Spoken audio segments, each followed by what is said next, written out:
Bienvenue à l'Église 180. Si vous êtes ici pour la première fois, sachez que ça nous fait plaisir de vous accueillir et qu'on espère vraiment que votre expérience parmi nous sera des plus agréables. Aujourd'hui, vous allez entendre un discours simple et actuel au sujet de la Bible. Vous pourrez aussi apprécier une musique positive, contemporaine, imprégnée de foi et d'espoir, le tout dans une ambiance décontractée, tout en savourant un bon café. Les dimanches matins, nous offrons aussi un service à l'enfance afin que vos enfants aient du plaisir, soient en sécurité et que vous ayez l'esprit tranquille tout au long de l'événement. Pour ne rien manquer, suivez-nous sur notre page Facebook ou visitez notre site Web. Au nom de toute l'équipe de l'Église 180, bonne rencontre!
Bonjour tout le monde, est-ce que vous allez bien? Oui, good. Bienvenue à l'Église 180. Je m'appelle David Chouinard, je suis le pasteur. Bienvenue à ceux qui se joignent en ligne aussi. On est content de vous accueillir si vous l'écoutez aussi en rediffusion. Comme vous avez vu, on est dans la série Le biscuit chinois. Le biscuit chinois, cette série qui est basée sur le livre des Proverbes. Là où on est rendu aujourd'hui, on parle de la famille. Peut-être que vous avez vu cette publication sur Facebook où on annonçait le sujet qui s'en vient. Le portrait de famille que l'on a au Québec et au 21e siècle, au Québec ou même plus grand qu'au Québec, est un portrait diversifié de ce que c'est la famille. On peut peut-être remettre cette image-là qui a été publiée. On voit différents styles de famille qu'on voit dans notre paysage québécois. Et j'ai même inclus Batman dans ce portrait familial où ce qui semble ne pas avoir eu de parents. La famille est quelque chose on est tous concernés. Bonne fête des pères pour tous les papas qui sont ici ce matin. Vous avez contribué à la famille. Est-ce qu'il y en a quelques-uns des papas à lever la main, simplement nous faire un beau bye-bye? Je veux vous souhaiter toutes mes félicitations et puis l'honneur que je peux vous porter aussi.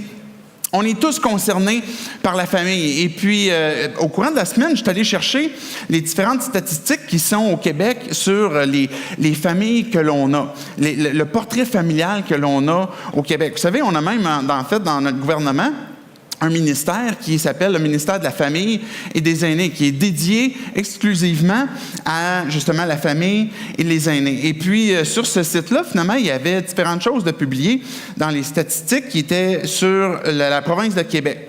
On dit que près de 80%, finalement, des gens vivent actuellement en famille. Donc, habitent soit dans un logement, soit dans une maison, peu importe, habitent avec des membres de la famille, qui soient des grands-enfants, des petits-enfants, ou ça inclut aussi les couples qui vivent ensemble. Donc, ça fait un 20% qui vivent seuls à l'extérieur de la famille. Quand même une majorité qui vivent, d'entre nous, on vit dans une famille. 71,3% des familles sont biparentales, que ce soit de même sexe, de sexe différent, que ce soit des couples mariés. Les couples mariés, on a dans les proportions 43% des couples qui vivent ensemble sont mariés, 28,3% qui sont en union libre.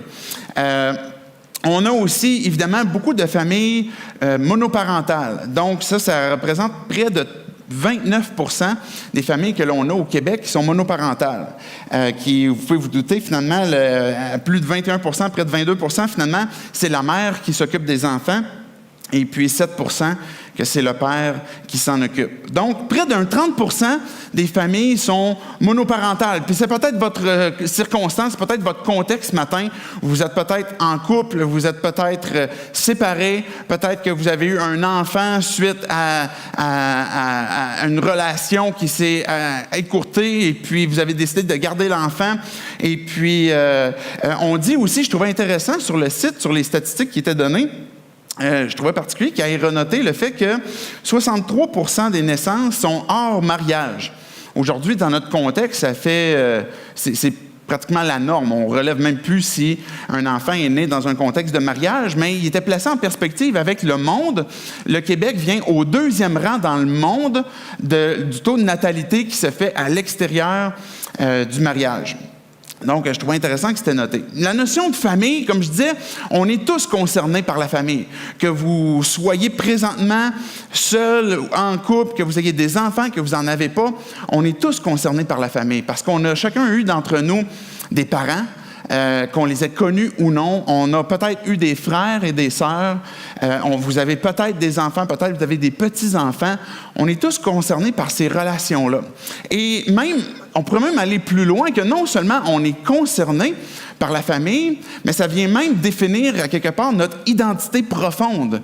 La famille que l'on a eue, la famille dans laquelle on est en train de grandir, la relation que vous avez eue avec vos parents ou le manque de relation que vous avez eu avec vos parents. Plusieurs d'entre nous, peut-être on n'était pas désirés, peut-être que vous n'avez jamais connu votre père, peut-être que vous avez grandi dans une famille recomposée.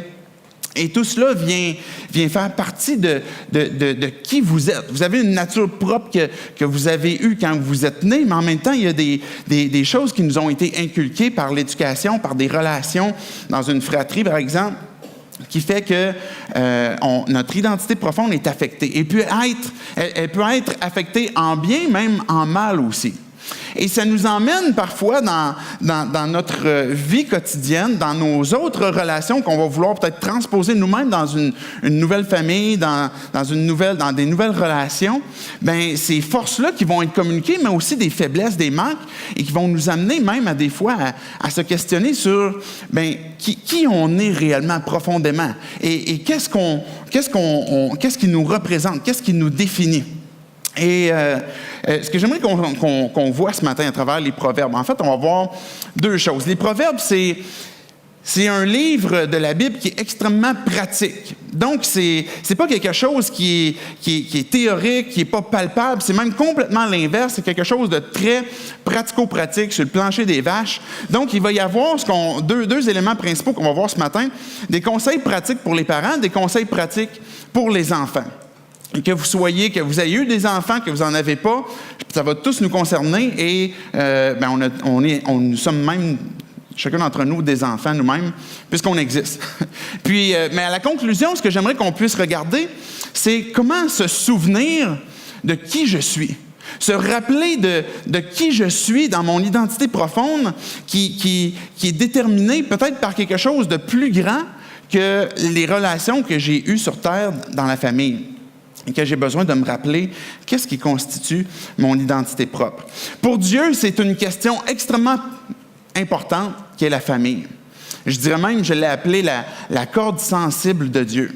On parle des deux plus grands commandements que Dieu nous a révélés. La Bible nous révèle toutes sortes de commandements. Et puis la loi avait été donnée, des fois on entend cette expression-là, la loi de Moïse. Donc il y avait des lois qui avaient été données, des lois cérémonielles, des lois pour les fêtes, des lois religieuses, des lois civiles aussi. Tout ça pour constituer les Hébreux qui étaient des esclaves puis qui allaient devenir un peuple avec leur identité propre. Mais Dieu, Jésus, quand il est venu sur terre, il a dit on peut résumer toute la loi à deux commandements. Aime Dieu, puis aime ton prochain. Aimer Dieu et aimer son prochain.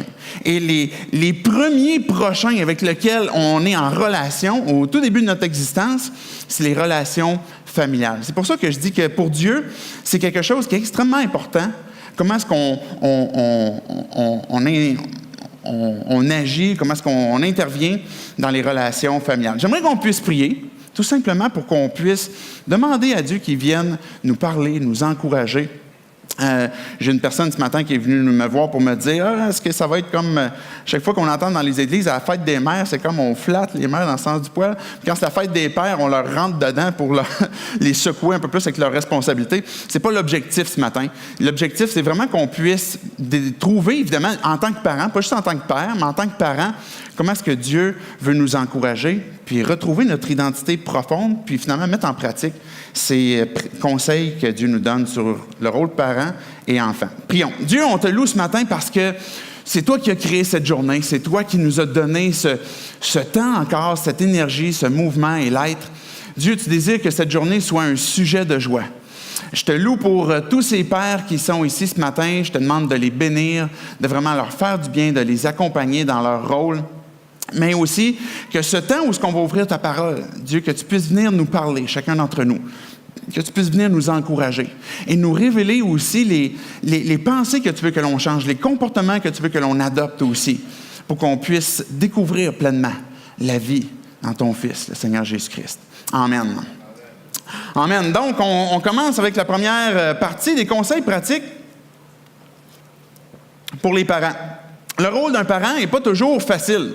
Et puis, souvent à l'occasion des pères, de la fête des pères, on a la citation on a la toune de Stromae qui tourne « Papa outé ». Et j'ai juste apporté une des citations qui dit dans sa toune « Tout le monde sait comment on fait des bébés, mais personne ne sait comment on fait des papas. » Et je trouvais sa citation vraiment intéressante parce que c'est tout à fait vrai. Tout le monde sait comment faire des bébés. Là. On sait ça depuis qu'on est tout petit. Mais devenir parent, puis on pourrait dire plus que papa, maman aussi, devenir parent est pas quelque chose qui est inné, n'est pas quelque chose qui s'apprend dès que l'enfant arrive. On sait exactement comment tout faire. On réalise nous-mêmes qu'on a plusieurs manquements, plusieurs incapacités. Et le rôle de parent va s'apprendre sur le tas, va s'apprendre sur les choses qu'on va mettre en pratique, mais aussi sur la sagesse qu'on pourrait tirer, par exemple, de nos prédécesseurs ou du livre des Proverbes. Et le but d'un parent est d'amener son enfant, qui est un bébé, à devenir une personne adulte, une personne qui va être mature, qui va fonctionner à être une personne qui va être, je veux utiliser le mot émancipée, et puis qui va contribuer aussi dans son réseau, là où elle va être aussi. Et fait qu'on veut amener finalement les enfants à maturité. Et l'objectif à travers ça, c'est pas juste que de les nourrir, parce qu'un enfant va évidemment grandir physiquement. Fait que c'est pas juste que de les nourrir, de leur donner de la nourriture, mais c'est d'amener finalement leur cœur à devenir mature, à devenir adulte, et avec un cœur qui va être le plus possible, le moins affecté négativement, mais le plus développé possible aussi, pour avoir une pleine maturité. Et de conduire ultimement à une liberté. Un enfant est sous notre tutelle et sous notre responsabilité. Vous êtes peut-être des enfants vous-même, puis vous êtes sous l'autorité des parents, mais un parent a comme rôle de l'amener à maturité, c'est-à-dire à une liberté aussi, où ce que l'enfant quitte le nid, puis devient libre, et puis il va faire sa propre vie. Et aussi, de donner un exemple. Et c'est le moyen que l'on a aussi comme rôle, comme parent, que vous avez, que de donner un exemple. Vous connaissez peut-être la philosophie, le philosophe qui a dit, par exemple, l'enfant n'est parfait, mais c'est l'environnement qui va le corrompre. Possiblement que ceux qui ont dit ça n'ont jamais eu d'enfant. Parce que si vous avez des enfants, vous réalisez rapidement que très tôt, en très bas âge, ils sont capables d'avoir des comportements qui sont déplacés ou dérangés. Par exemple, je me souviens très jeune de mes enfants où, par exemple, si l'enfant, mettons, tout près de 1 an, là, où il n'exprime pas complètement toute sa pensée, il est contrarié, par exemple, parce qu'on veut changer sa couche ou on veut l'habiller, on veut l'amener dehors. Mais l'enfant qui est contrarié, là, il est comme en colère, il est fâché. Et je me souviens, des fois, il y avait des étrangers qui venaient, puis c'est comme, ils voulaient parler au bébé. Mais sans constater que, là, le bébé, il est comme enragé, là, il est contrarié, là. Et là, je me souviens, c'est arrivé à quelques reprises, la personne arrive comme tout près du bébé, comme pour venir lui parler, puis je disais, fais pas ça, là. Tu sais pas ce qui s'en vient, là. Et comme de fait, soit des fois, il se faisait arracher les lunettes ou recevait une claque ou un punch, parce que l'enfant, il est en colère, là. Et si vous avez des jeunes enfants, vous savez pertinemment qu'il y a des moments clés où vous n'allez pas mettre votre face tout près de votre bébé quand il est contrarié. Un des proverbes nous est dit, c'est que la folie est attachée au cœur de l'enfant. Et on a besoin, comme parents, d'avoir ces conseils pour savoir comment amener finalement un enfant à devenir mature, à devenir avec une liberté. Donc, je vais vous lire quelques proverbes, puis après ça, on va commenter qu'est-ce que ces proverbes-là veulent dire. Première des choses, en fait, un premier proverbe qu'on va citer, et puis je vais le commenter tout de suite parce qu'il y a beaucoup de choses qui ont été dites, peut-être beaucoup d'attentes qui sont communiquées à travers ce proverbe-là, qui est le proverbe 22, verset 6. Regardez ce que ça dit. Qu'est-ce que ça dit? Éduque l'enfant d'après la voie qu'il doit suivre, même quand il sera vieux, il ne s'en écartera pas. Beaucoup de gens vont utiliser, je vais attendre un peu avec la prochaine citation. Beaucoup de gens, on a reçu ce proverbe, si vous avez grandi dans l'Église, si vous avez grandi dans un contexte chrétien, vous avez entendu ce verset-là, et puis peut-être que certains vous l'ont communiqué un peu comme une promesse. On disait au tout début de l'étude des proverbes que les proverbes sont des principes de vie. Le rôle d'un parent est de communiquer les choses à son enfant et que, bien évidemment, il va se diriger d'après les enseignements qu'il a reçus. Maintenant, une des erreurs que beaucoup d'entre nous, on a pu faire si vous avez grandi dans une église, c'est de penser que ce proverbe-là veut dire que si je communique ma foi, et si je suis un croyant, puis je communique mes croyances à mon enfant, bien nécessairement, lui aussi, il va devenir croyant plus tard. Et ça, c'est une fausse attente. C'est une fausse pensée qu'on peut avoir que de croire que parce que j'ai communiqué ma foi, que mes enfants vont nécessairement adhérer à la foi. Ça n'enlève pas notre rôle, si vous êtes croyant, de communiquer votre foi à vos enfants. Mais une chose importante, c'est de comprendre que la conversion d'une personne envers Dieu, c'est la combinaison de deux choses. Première des choses, c'est une décision personnelle et éclairée que l'enfant, un jour ou l'autre, va devoir prendre et que ça lui appartient à lui. Un enfant qui adhère à votre foi pendant un temps, qui va vous suivre, que vous allez l'amener à l'Église, c'est correct, vous allez l'éduquer, vous allez partager votre foi, mais un jour ou l'autre, quand que Jésus parle d'une personne qui décide de le suivre, c'est toujours une décision personnelle. Ce n'est pas une décision qui a été donnée par les parents et qui nécessairement ne devrait pas s'en écarter. Mais le deuxième élément qui est une combinaison de cette conversion-là, c'est de comprendre que c'est un miracle aussi. C'est un miracle, une intervention divine que Dieu fait dans la vie d'une personne pour le convaincre de péché, de justice, de jugement. Donc, je peux communiquer ma foi, mais ça ne veut pas dire que si vous êtes des parents croyants puis que vous communiquez votre foi, que nécessairement, ils vont être obligés de suivre ce que vous croyez. Les proverbes sont ces principes qui nous sont communiqués pour qu'on puisse justement mettre en pratique ces conseils-là. J'ai entendu la comparaison à un moment donné un peu des enfants dans une même famille comme un bouquet de ballons gonflé à l'hélium. Vous pourriez aller dans un parc avec ce bouquet de ballons et puis tous les lâcher en même temps. Et là, il y a des ballons. Si vous avez 10 ballons, bien, il y a des ballons qui vont partir dans une direction, puis d'autres dans une autre direction. Et chacun des ballons, même s'ils partent du même point, même si les enfants partent de la même famille, les enfants peuvent faire comme ces ballons, puis une fois quitté le nid familial, suivre la direction qui leur est donnée et n'implique pas nécessairement qu'ils vont choisir de suivre votre foi. Je poursuis les différentes citations que l'on a de Proverbes. Proverbe 19, verset 18. Il dit « Corrige ton fils, car il y a encore de l'espoir. Ne désire pas le faire mourir. » Ça, c'est un bon conseil. Si vous avez des enfants, c'est une bonne décision que de ne pas désirer de le faire mourir. Proverbe 3, les versets 1 à 4. Regardez bien ce que ça dit. « Mon fils, n'oublie pas mon enseignement, et que ton cœur garde mes commandements, car il prolongera la durée de tes jours, les années de ta vie, et ils augmenteront ta paix. Que la bonté et la vérité ne t'abandonnent pas. Attache-les à ton cou. Écris-les sur la table de ton cœur, tu trouveras ainsi grâce et bon sens aux yeux de Dieu et des hommes. » Ce que ce texte-là est en train de nous dire, c'est un père qui est en train de parler à son fils, et dans le contexte, c'était Salomon qui est en train d'enseigner ses enfants. Et Salomon a une relation paternelle directe avec ses enfants. Pas une relation paternelle qui pourvoit, qui s'assure qu'ils ont les choses nécessaires pour manger, mais que la relation avec l'enfant passe à travers la mère. La relation que Salomon avait directement avec ses enfants, c'était une relation directe, de cœur à cœur. Et c'est la raison pour laquelle il commence tout de suite au verset 1 en disant, « N'oublie pas mon enseignement, les choses que je t'ai communiquées directement, et que ton cœur les garde. » C'est un mot-clé extrêmement important qui rappelle à la fin de la citation que j'ai apportée. C'est-à-dire, il va dire que ton cœur garde mes commandements, puis un peu plus tard, au verset 3, il va dire « Attache-les à ton cou, écris-les sur les tables de ton cœur. » La relation qu'un parent a avec son enfant passe par le cœur et communique ses enseignements. Mais ça se fait comment?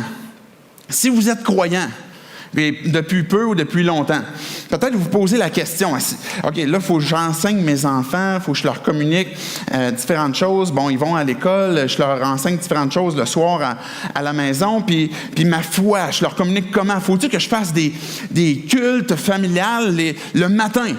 Et le soir, il faut que je lise des histoires avec une prière avant qu'ils aillent se coucher. Je ne veux pas dire que ces choses-là ne sont pas bonnes. Mais ce que je veux dire, c'est qu'il y a un piège à penser que ce qu'on communique avec un enfant passe par des temps qui sont exclusivement dédiés à ça. Est-ce que vous me suivez, ce que je veux dire? D'avoir des temps exclusivement dédiés à ça et le reste de la journée, pas avoir de connexion avec ce que les enfants vivent et comment est-ce que Dieu fait partie de leur vie dans ces choses-là. Et c'est ça qui est extrêmement important. On arrive des fois à l'âge adulte, puis on fait des catégories. OK, Dieu est dans cette catégorie-là. Le dimanche matin, je vais à l'église. Dieu, il est là. Mais le reste de la semaine, j'ai des difficultés à voir la main de Dieu dans les banalités. Des fois, quand je suis dans le trafic, le mercredi, en auto, ou bien que j'ai une difficulté de santé, on a de la difficulté des fois à voir la main de Dieu, l'intervention de Dieu dans nos vies. Et ce qu'il nous est communiqué dans les Proverbes, c'est qu'un des conseils pratiques, c'est de faire l'effort que d'avoir cet entretien avec les enfants sur voir la main de Dieu, comment est-ce qu'elle touche nos vies. Et par exemple, Deutéronome, je ne vous l'ai pas apporté ce matin, là, mais Deutéronome, c'est un des textes qui est cité souvent, qui va dire, bon, mais tu sais, c'est les lois que tu as reçues, parle-en avec tes enfants. Le matin, quand tu vas te lever, le soir, quand tu vas te coucher, mais quand tu vas être en voyage, quand tu vas faire tes activités, quand tu seras chez toi, quand tu vas être en voyage, quand tu vas te coucher, il dit quand tu vas te lever, il dit attache-les à tes mains comme un signe, ils seront comme une marque entre tes deux yeux, tu les écriras sur les montants de ta porte. Salomon est en train de communiquer un peu la même chose que ce qui est dans Deutéronome. Mais plus que d'avoir des temps dédiés, c'est de dire, moi-même, en tant que parent, si vous êtes des parents, c'est de demander à Dieu la grâce de voir et d'être capable de communiquer à ses enfants comment est-ce que Dieu intervient dans chacun des éléments de vos vies et d'être capable de le reconnaître. Éphésiens dit, Éphésiens 6,4, je pense que je l'ai apporté, « Et vous, pères, parents, j'écris entre parenthèses, n'irritez pas vos enfants. » Un autre texte de Colossiens nous dit « de peur qu'ils ne se découragent, mais élevez-les en les corrigeant et en les instruisant selon le Seigneur. » Il y a deux mots-clés qui sont donnés et qui sont rappelés aussi dans les Proverbes. La correction et l'instruction. Et là, je ne veux pas ouvrir la porte parce que c'est un sujet comme hyper glissant quand on parle de la correction. Et puis, ce sera un autre contexte où, à un moment donné, on pourra en parler. Ce que je peux dire, c'est qu'il y a plein de moyens de corriger. Des fois, on peut penser que la Bible enseigne comme exclusivement la correction physique. Il y a plein de moyens que de corriger un enfant. Il y a un contexte aussi culturel au moment où les proverbes nous ont été donnés, que même sur le plan de la justice, on sort du contexte d'élever les enfants, même sur le plan de la justice, un malfaiteur, quelqu'un qui était pris en délit, des fois, il pouvait recevoir cette condamnation que de recevoir des coups de bâton. Dans notre contexte aujourd'hui, ça ne veut plus rien dire. Là. En tout cas, j'espère que non, j'espère que ça n'existe pas. Là. Mais on ne frappe pas les gens, par exemple, sur le plan de la justice. Il n'y a plus la peine de mort. Donc, ce contexte-là de correction physique existait à l'époque. Il n'est pas dans notre contexte. Il y a plein de moyens de corriger ses enfants. Et j'ai fait un sondage assez exhaustif auprès de 2 adolescents qui vivent tout près de chez moi.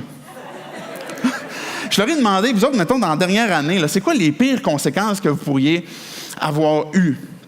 Et puis, moi, je corrige mes enfants physiquement, hein, c'est des bras de fer. Je dis là, on va régler ça en bras de fer. Tu vas me dire, celui qui gagne, c'est celui qui va avoir gagné son point.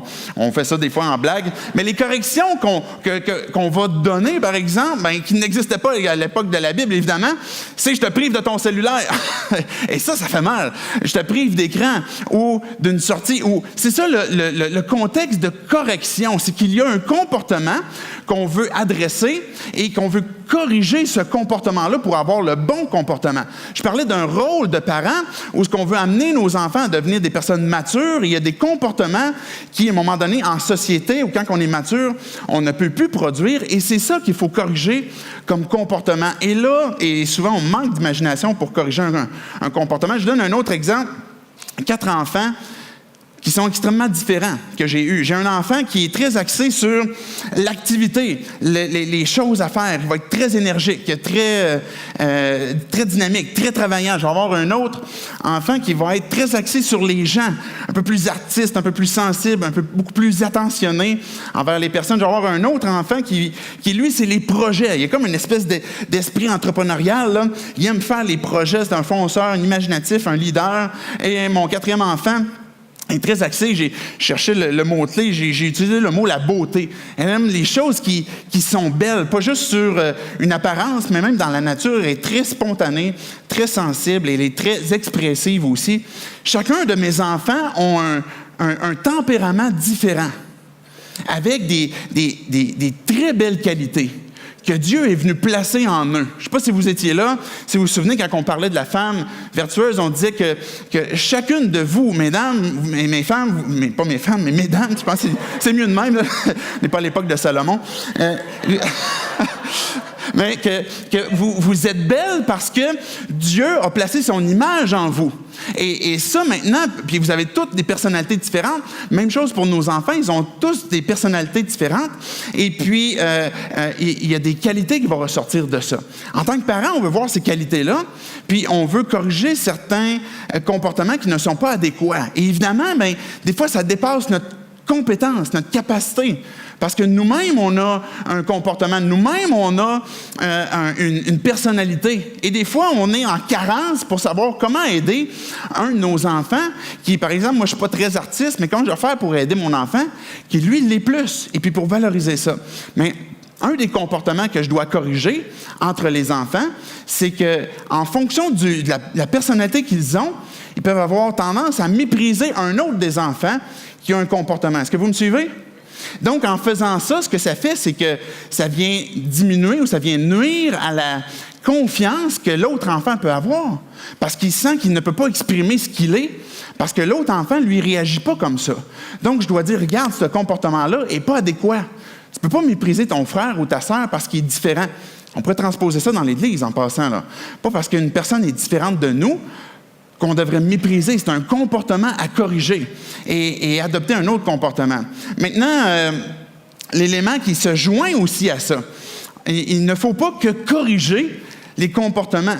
Il faut enseigner aussi le pourquoi, ce qui est extrêmement important. Enseigner le pourquoi. Et c'est ça que la Bible nous communique aussi. Le verset 4 de Éphésiens que j'ai lu tantôt dit « Élevez-les en corrigeant et en instruisant ». Et l'idée d'instruction, c'est justement, voici ce qu'il faut arrêter et pourquoi, et voici ce qu'il faut faire ou le remplacer et pourquoi. Et prendre le temps d'enseigner et d'expliquer. Si on ne fait que corriger, on va décourager l'enfant.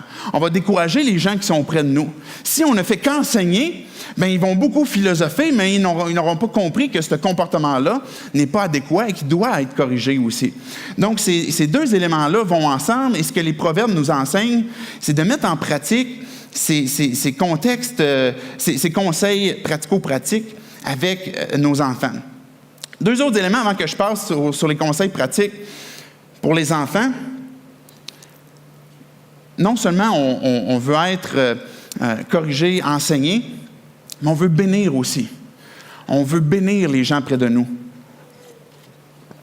Particulièrement les gens dans notre famille. Vous voulez être des personnes qui vont faire du bien, qui vont être des générateurs de bénédiction. Et j'ai apporté Hébreux 11, qui est une citation de ce qui s'est passé, évidemment, dans l'Ancien Testament, et qui parle de Isaac et puis de Jacob. Il dit, Hébreux 11, c'est par la foi qu'Isaac a béni Jacob et Ésaü en vue de l'avenir. Verset 21, c'est par la foi que Jacob, au moment de sa mort, a béni chacun de ses fils de Joseph et s'est prosterné appuyé sur l'extrémité de son bâton. Il y a évidemment un contexte spirituel, un contexte que ces hommes ont béni leur enfant en vue de l'avenir de ce qui s'en venait et qui concerne le plan divin, le plan biblique de ce qui s'en vient. Mais cet exemple-là nous a été laissé pour notre instruction, où on veut bénir nos enfants, où on veut dire du bien. Un des proverbes dans le livre dit que le cœur de l'homme réagit au cœur de l'homme. Et si vous êtes des parents, vous avez des fois envie de réagir au cœur de vos propres enfants. Et c'est pour ça que la colère, des fois, sort. C'est pour ça que le mépris peut sortir. C'est pour ça qu'il y a toutes sortes de choses négatives qui peuvent sortir. Et c'est pour ça qu'on a besoin de l'intervention de Dieu, de la bénédiction ou du minding, comme quoi que je ne veux pas réagir au cœur de mon enfant, mais je veux le bénir en vue du futur. Et quand viennent ces périodes plus négatives, on a envie justement de maudire. Et maudire veut tout simplement dire des paroles mauvaises et de traiter nos enfants de toutes sortes de choses qui soient bons à rien, abrutis. Tu ne vaux pas mieux que, ou tu vas échouer, tu ne réussiras pas, ou tu es, puis là on déclare quelque chose d'autre. La réponse de l'enfant quand on fait ça, et puis vous le pouvez sentir vous-même dans votre cœur, si on vous l'a déjà fait, c'est si c'est ce que tu penses de moi, mais regarde-moi bien aller. Puis je vais te le prouver que c'est ça que tu dis. Et ces paroles peuvent détruire. On veut être des personnes qui apportons la bénédiction. Et de dire des paroles de bénédiction ne veut pas dire qu'on n'adresse pas des comportements. Mais on est en train de bâtir avec des paroles qui vont construire, qui vont édifier, qui vont encourager, qui vont exhorter. Et si Jacob, puis si, c'était qui l'autre personnage, là? Jacob, Isaac ont béni, ça dit qu'ils l'ont fait par la foi. La foi, c'est de la confiance. Pas de la confiance que leur enfant allait tout réussir et qu'il allait être mieux qu'eux autres. Une confiance en quelqu'un qui est plus grand que nos propres cœurs. Quand je bénis puis que je veux dire du bien en vue de l'avenir pour mes enfants, c'est que je fais confiance qu'il est entre bonnes mains, entre les mains de Dieu, auquel je lui présente mon enfant, que je lui donne mon enfant. Et des fois, on réalise que des fois, il y a peut-être des patterns générationnels qui se sont établis aussi. Il y a des choses qu'on a vu peut-être nos parents faire, et là, on dit, moi, je ne ferai jamais ça. Y en a-tu des comme moi qui ont pensé ça des fois? Moi, je ne ferai jamais ça, ce comportement-là. J'ai tellement haï ça. Et là, un peu plus tard, vous réalisez, quand vous êtes adulte, un peu plus vieux, c'est comme, je fais exactement la même chose. Je fais exactement la même chose. Et puis, je suis en train de le communiquer. Si vous avez des enfants, on est en train de voir se communiquer aussi à nos enfants. Mais à un moment donné, il faut... un des proverbes dit, par exemple, Proverbe 28-13, que j'ai apporté, justement qu'on switch, pour les conseils pratiques pour enfants, dit « Celui qui cache ses transgressions ne prospère point, mais celui qui les avoue et les délaisse obtient miséricorde. » On a besoin des fois que de confesser, de tout simplement dire devant Dieu, voici, je reconnais que, par exemple, mes parents ont fait ça. On peut dire à Dieu, je te confesse ou je te dis que j'ai vu ce comportement-là qui a pu détruire. Et Dieu, je vois ce comportement-là que je reproduis aussi. Et là, on demande à Dieu que de venir briser ce cycle-là qui se transmet aussi à nos enfants. Et qu'on le communique à nos enfants, où on dit... Et là, un parent a besoin d'humilité, même aussi envers ses enfants, parce qu'il reconnaît que lui aussi a besoin de Dieu, de l'intervention de Dieu. Il va demander pardon à ses enfants, il va avouer et abandonner. il va pouvoir progresser. Et c'est comme ça qu'on peut briser un pattern générationnel où on va déclarer devant Dieu. Vous pourriez lire, par exemple, Daniel. Daniel était un prophète qui est arrivé au moment de la déportation. Et avant de prêcher son message au peuple, il a prié Dieu, puis il a confessé les péchés de ses pères. La raison pour laquelle le peuple était rendu en déportation. Il a confessé les péchés de ses pères, puis après ça, le péché de son peuple. Et c'est la même chose qu'on peut faire avec nos familles pour briser ces patterns générationnels dans lesquels on ne veut pas répéter les mêmes choses. Est-ce que vous me suivez jusque-là? OK. Conseil pratique pour les enfants. On fait peut-être partie de la génération qui... vous faites peut-être partie de cette génération où on est très actif. C'est-à-dire que vous êtes peut-être à l'école, vous avez peut-être des enfants, vous avez du travail, vous avez des devoirs, et on est particulièrement pris dans un cycle, dans une rotation qui semble être effrénée et qui prend beaucoup de notre temps et qui nous emmène finalement peut-être même à négliger de prendre soin de ce que Dieu considère comme important. Notre famille, nos parents. Et on est dans une société où, et là je m'inclus là-dedans, où on peut être susceptible que d'oublier nos parents, qui peut-être ont un rythme de vie beaucoup moins effréné. Et on voit nos aînés, les gens qui nous ont élevés, les gens qui nous ont communiqué leur héritage, ben finalement être isolés. Et on a besoin de se rappeler ce que Jésus lui-même nous a laissé comme exemple, qui s'arrêtait, qui prenait le temps et qu'on veut reproduire aussi. 1 Timothée 5,8, je ne l'ai pas apporté ce matin, mais dit « Si quelqu'un ne prend pas soin des siens, et en particulier les membres de sa famille proche, il a renié la foi. Et il est pire qu'un non-croyant. » L'idée d'être pire qu'un non-croyant, c'est que quand on est croyant, on veut imiter ce que Jésus faisait. Mais si je ne prends pas soin des miens, si on ne prend pas soin des nôtres, bien, le texte dit, c'est comme si on a abandonné la foi. Comprenez-vous ce que je disais tantôt, que pour Dieu, c'est une corde sensible? C'est prioritaire pour Dieu, l'attitude qu'on va avoir envers nos aînés, nos parents, nos proches. Je vais lire quelques textes rapidement en rafale, puis après ça, on va aller avec la conclusion. Proverbe 23, les versets 22 à 26. Écoute ton père, lui qui t'a donné naissance.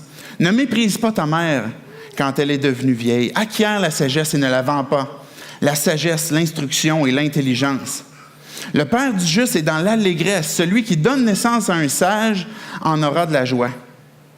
Que ton père et ta mère se réjouissent, que celle qui t'a mis au monde soit dans l'allégresse. Mon fils, donne-moi ton cœur et que tes yeux prennent plaisir à mes voix. Cette dernière phrase-là nous rappelle l'essence de ce qu'il est en train de nous communiquer. C'est une attitude. Une attitude. Peut-être que vous avez eu un père absent, inconnu, une mère qui a manqué. Peut-être que vous avez eu des parents qui ont eu différentes difficultés dans leur éducation avec vous.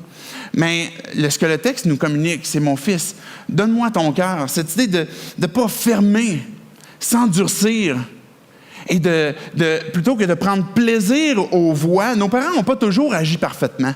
Si vous êtes des parents, vous n'agissez pas toujours parfaitement. Et encore là, on peut avoir une attitude de mépris envers eux, mais ou une attitude d'honneur, que de dire « je vais prendre plaisir à regarder ce que je suis capable de voir, de voir le bien qu'ils ont fait. Je vais prendre le temps d'honorer, je vais prendre le temps d'élever. » Et c'est cette idée de tirer sagesse de nos prédécesseurs. Quand on parlait tantôt des parents, il y a une intention de communiquer un héritage. Pas un héritage matériel, mais un héritage dans ce qu'un enfant peut tirer. Mais nous, en tant qu'enfants, on veut avoir aussi l'attitude de recevoir et d'accueillir et de ne pas se fermer notre propre cœur ou d'avoir une attitude de mépris.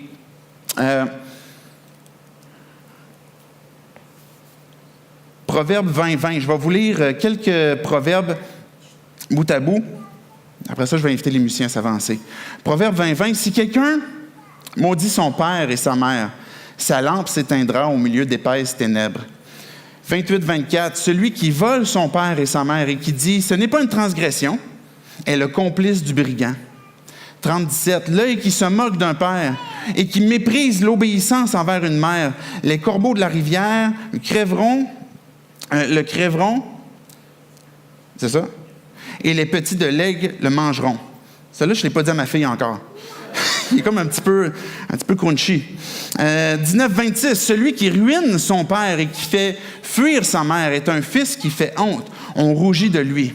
16-31, les cheveux blancs sont une couronne d'honneur. C'est sur le chemin de la justice qu'on la trouve.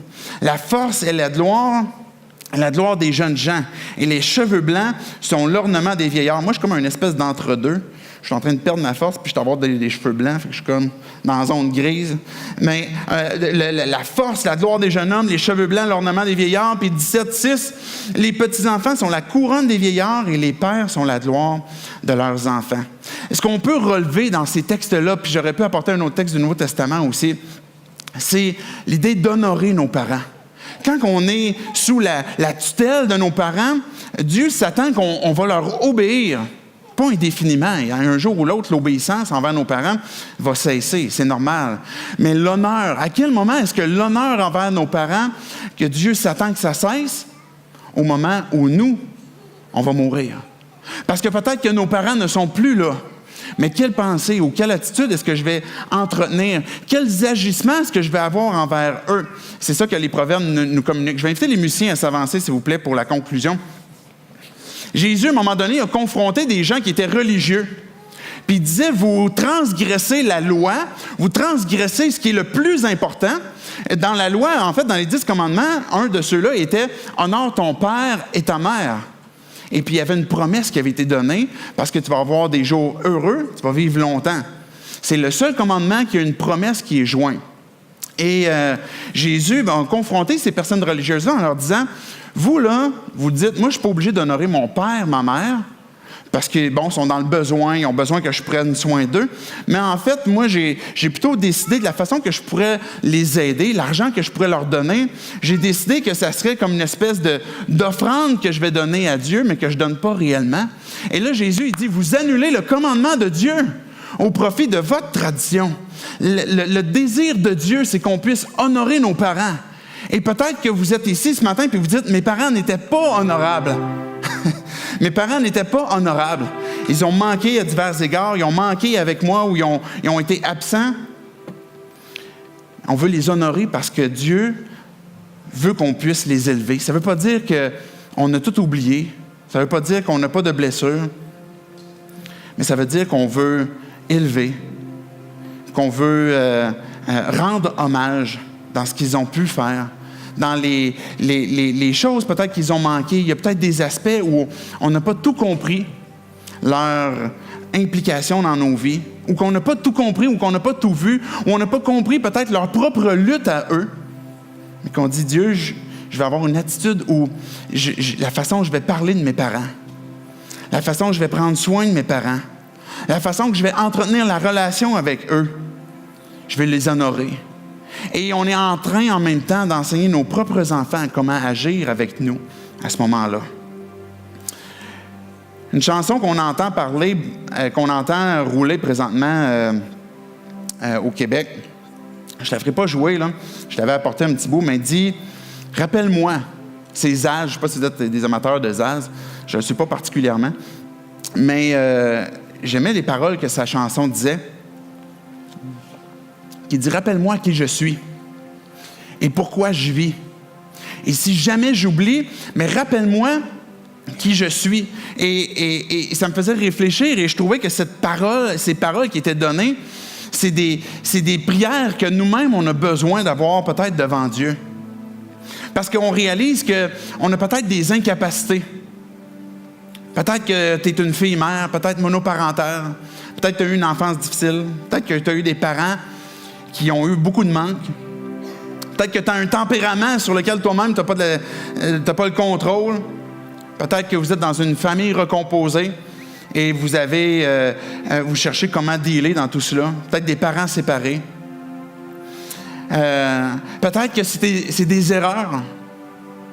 La façon que j'ai traité mes enfants, l'exemple que je leur ai donné, peut-être des blessures que j'ai pu créer par des paroles, par des gestes, par des regards, par des comparaisons qui pouvaient détruire.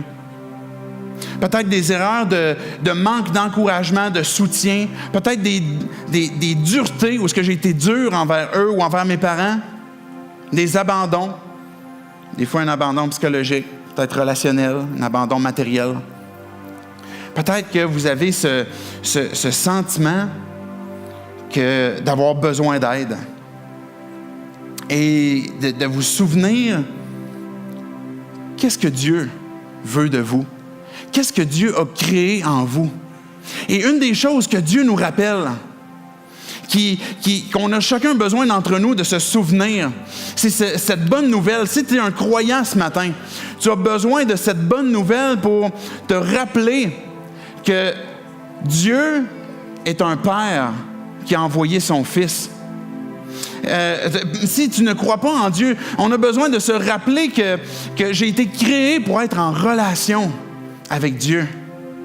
Et notre identité propre, notre identité profonde se trouve dans la nature même de Dieu, puisqu'il est notre Créateur. On a parlé d'amitié à travers la série des Proverbes, et on se souvenait que Dieu trinitaire, lui-même dans sa nature, vit la relation. On a parlé de générosité la semaine passée, puis on voyait que Dieu, c'est dans sa nature que d'être généreux. On a parlé de la femme vertueuse, et on a vu que c'est dans sa nature que Dieu est beau et qu'il nous a communiqué son image. On a vu que, par exemple, dans la fidélité conjugale, quand on parlait de sexe dans les Proverbes, mais que Dieu est fidèle. C'est dans sa nature même. On a parlé du travail et on a vu que Jésus lui-même a tout accompli. Et dans sa nature même, on trouve notre identité. Et ce que Dieu nous rappelle, c'est que on est membre de sa famille au moment qu'on place notre foi en Jésus. Que Dieu est notre Père, que Jésus est notre frère. Dieu te rappelle ce matin que tu as été créé pour être en relation avec lui. Dieu te rappelle ce matin qu'il est ton Père ou qu'il veut être ton Père. Dieu te rappelle qu'il veut t'adopter ou que tu es adopté et que tu es devenu son enfant et que tu es son héritier. Dieu te rappelle que tu as toutes les ressources nécessaires en lui. Et Dieu te rappelle que tu as le pardon disponible aussi en lui. Mais Dieu nous appelle aussi à une chose. Des fois, on peut arriver devant ce point où on a l'impression que les besoins ou nos manques sont plus grands que les ressources que l'on a. Mais Dieu nous appelle à lui faire confiance. Dire, Dieu, je veux te faire confiance pour vivre cette relation que tu veux que j'ai au sein de ma famille envers mes frères, mes sœurs, mes parents, peut-être mes enfants. Dieu t'appelle à confesser tes fautes, pas à les cacher, à les confesser, à les dire, puis à dire, Dieu, je veux les abandonner, mais par ta grâce, viens m'aider à continuer. Dieu t'appelle à abandonner l'orgueil, à avouer les manques. Et Dieu t'appelle à les abandonner, mais à saisir aussi son intervention, sa grâce. J'aimerais qu'on puisse conclure par la prière, tout simplement pour demander à Dieu qu'il puisse intervenir dans nos vies et qu'il puisse nous rappeler ce que l'on est en lui. Dieu, on veut te louer ce matin encore pour ta parole, ta Bible que tu nous as donnée dans ces proverbes. Dieu, il y a plein de proverbes ce matin qu'on n'a pas lus, mais plusieurs qu'on a lus. Et tu nous rappelles, Dieu, comment est-ce que c'est important pour toi. Que la réalité qu'on vit présentement ici-bas, des fois, elle est difficile à vivre, à accomplir selon ce que toi, tu désires. On réalise, Dieu, comment est-ce que notre identité, des fois profonde, peut avoir été bien bâtie ou des fois altérée ou des fois avoir ses échecs dans nos vies. Et on a besoin de ton intervention, Dieu. On a besoin que tu viennes transformer nos cœurs, transformer nos pensées. Pour que chacun d'entre nous, Dieu, qui sont ici ce matin, qui entendons ce message, si on est des parents, qu'on peut s'inspirer de toi, Dieu, qui est notre Père, qu'on peut se rappeler qu'on a ces ressources en toi, que tu puisses nous accompagner dans ce rôle que tu considères si important. Que Dieu, pour nous qui sommes des enfants aussi, on est premièrement tes enfants. Et Dieu, tu es absolument honorable et adorable. Et on a besoin, encore une fois, que nos pensées soient transformées et qu'on soit motivés par toi pour qu'on puisse honorer nos propres parents, honorer nos propres aînés. Et Dieu, ces comportements que tu viens cibler dans nos cœurs, dans nos vies, que tu connais, on veut te les abandonner. On veut les confesser, te demander pardon. Merci pour cet encouragement que tu nous fais, que tu es papa, que ton esprit crie en dedans de nous, à partir du moment qu'on a placé notre foi en toi. Abba, Père, sois glorifié ce matin, Père éternel. Jésus. Amen.